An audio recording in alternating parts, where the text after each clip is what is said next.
అధ్యక్ష, గౌరవ ముఖ్యమంత్రి గారు సంతాప తీర్మానాన్ని ప్రవేశపెట్టినటువంటి సందర్భాన్ని పురస్కరించుకొని బలపరుస్తూ అధ్యక్ష గోపీనాథ్ గారికి ఇక్కడ మాట్లాడిన గౌరవ ముఖ్యమంత్రి గారు, మంత్రులు, మా నాయకుడు కేటీఆర్ గారు, బట్ నాకున్నటువంటి అనుబంధం వేరే అధ్యక్ష. మేము అప్పుడు యంగ్స్టర్గా, యువకులుగా ఎన్టీ రామారావు గారు మరి పార్టీ ఆవిర్భావం, వారు ఎన్టీ రామారావు గారు హ్యాబిట్స్లో ఉంటుండే అధ్యక్ష. పార్టీ కార్యాలయం హిమాయత్ నగర్లో, గోపీనాథ్ గారి ఇల్లు ఆ ఎదురుగా హైదర్ నగర్. అయితే తెలుగు యువతలో నేను, గోపీనాథ్ గారు అనేకమైనటువంటి కార్యక్రమాలు, హైదరాబాదే కాదు అధ్యక్ష, ఢిల్లీ కానివ్వండి, ఆంధ్రప్రదేశ్ కానివ్వండి, తమిళనాడు కానివ్వండి, ఎక్కడికి పోయినా ఇద్దరం కలిసి ఎన్టీ రామారావు గారితో పాటు. అంటే ఎన్టీ రామారావు గారు అంటే మాకు బాగా అభిమానంగా మేము చిన్నప్పటి నుంచే వారితో పాటు యువతల మరి కలిసి పనిచేయడం జరిగింది అధ్యక్ష. అయితే ఆ తర్వాత గోపీనాథ్ గారు నగర అధ్యక్షుడుగా తెలుగు యువత, ప్రభుత్వం వచ్చిన తర్వాత హుడా డైరెక్టర్గా, అదేవిధంగా వినియోగదారుల సంఘం మెంబర్గా పనిచేసినటువంటి సందర్భం. అయితే అనుకోకుండా నాకే మొదల అవకాశం వచ్చింది అధ్యక్ష 94లో. బట్ అక్కడ ఇప్పుడున్న అంబర్పేట్, ఖైరతాబాద్ మధ్యలో అది హిమాయత్ నగర్ నియోజకవర్గం అధ్యక్ష. బట్ అక్కడ ఉన్నటువంటి పరిస్థితులు అనుకూలంగా లేకపోవడం మూలన మరి అక్కడ నాకు అవకాశం అక్కడ సికింద్రాబాద్లో రావడం, తర్వాత నేను గోపి కూర్చొని మాట్లాడుకున్న తర్వాత సరే దేవుడు ఉన్నాడు, భవిష్యత్తు ఉంది, పార్టీ ఉంది, మన అన్నగారు ఉన్నారని ఆ తర్వాత జూబ్లీహిల్స్కు వారు షిఫ్ట్ కావడం, ఆ తర్వాత ఎన్టీ రామారావు గారు మరణించిన తర్వాత చంద్రబాబు నాయుడు గారి నాయకత్వంలో మేము పనిచేయడం, అక్కడ జూబ్లీహిల్స్ నియోజకవర్గం మరి డీలిమిటేషన్ అయిన తర్వాత అక్కడ ఒక నియోజకవర్గం ఏర్పడడం, దానికి గోపీనాథ్ గారికి అవకాశం రావాలని పార్టీలో మరి చంద్రబాబు నాయుడు గారితో మాట్లాడి, అప్పుడు నేను కూడా అధ్యక్షుడిగా ఉండే అధ్యక్ష. ఆ తర్వాత నేను అప్పటికే 3 సార్లు శాసనసభ్యునిగా ఉన్నా కాబట్టి నా సనత్ నగర్ తర్వాత 2014లో మా 2 కాన్స్టిట్యున్సీలు బార్డర్ అధ్యక్ష. నేను సికింద్రాబాద్ నుంచి ఇక్కడ షిఫ్ట్ అయినా, గోపి జూబ్లీహిల్స్. నా నియోజకవర్గం కంటే ఎక్కువ నేను జూబ్లీహిల్స్ తిరిగిన అధ్యక్ష.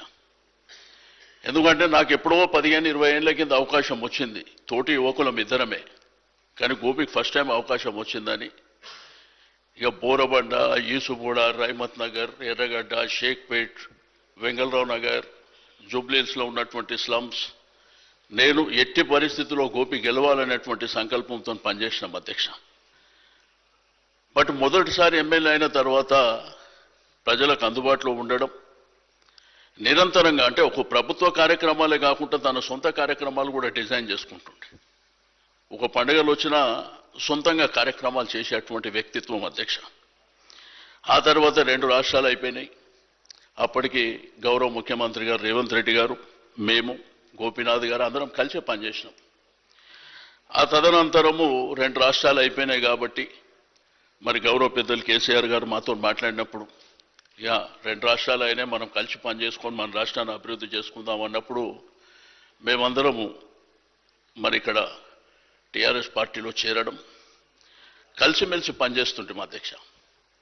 ఏ చిన్న కార్యక్రమం అయినా మాట్లాడుకునే పనిచేస్తున్నటువంటి సందర్భం. బట్ అన్ఫార్చునేట్ ఏంటంటే తన ఆరోగ్యం అనేది ఇంత తీవ్రంగా ఉంటుంది, తను ఇంత చిన్న వయసులోనే మనం కోల్పోతాం అనేటువంటిది కలలో కూడా ఊహించలే అధ్యక్ష.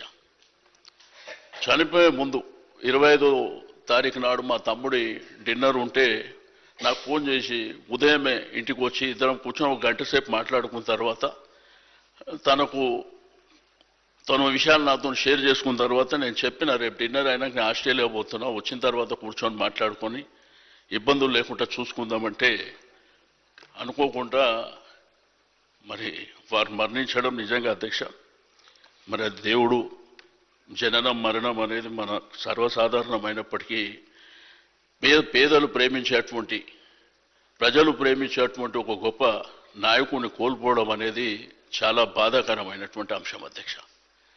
బట్ మన నిండు శాసనసభలోనే 2014 నుంచి కంటిన్యూగా అధ్యక్ష, అంటే ఒక వ్యక్తి 3 సార్లు గెలవాలంటే చిన్న విషయం కాదు అధ్యక్ష. ఇప్పుడు కరెంట్ రాజకీయాలని టెంపరరీ రాజకీయాలు అయిపోయినాయి. బట్ రియాలిటీ అనేది వేరే ఉంటుంది అధ్యక్ష. బట్ అట్లా హైదరాబాద్ జంట నగరాల్లో కంటిన్యూగా గెలవడము మామూలు విషయం కాదు అధ్యక్ష. బట్ ఆ నియోజకవర్గ ప్రజలకు ఒక గోపెన్నగా నిరంతరం పెద్దలు శ్రీధర్ బాబు గారు ఇంతకుముందే చెప్పారు, వాళ్ళ తమ్ముడు చనిపోయినప్పుడు కూడా ఆ ఫ్యామిలీ, రాజ్ కుమార్ చనిపోయినప్పుడు ఆ ఫ్యామిలీ అంతా బాగా డిస్టర్బ్ అయింది అధ్యక్ష.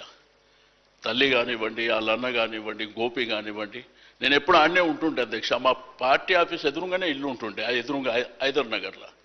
గోపి నేను ఎక్కడ ఉన్నా కానీ కలిసి ఉంటుంటే.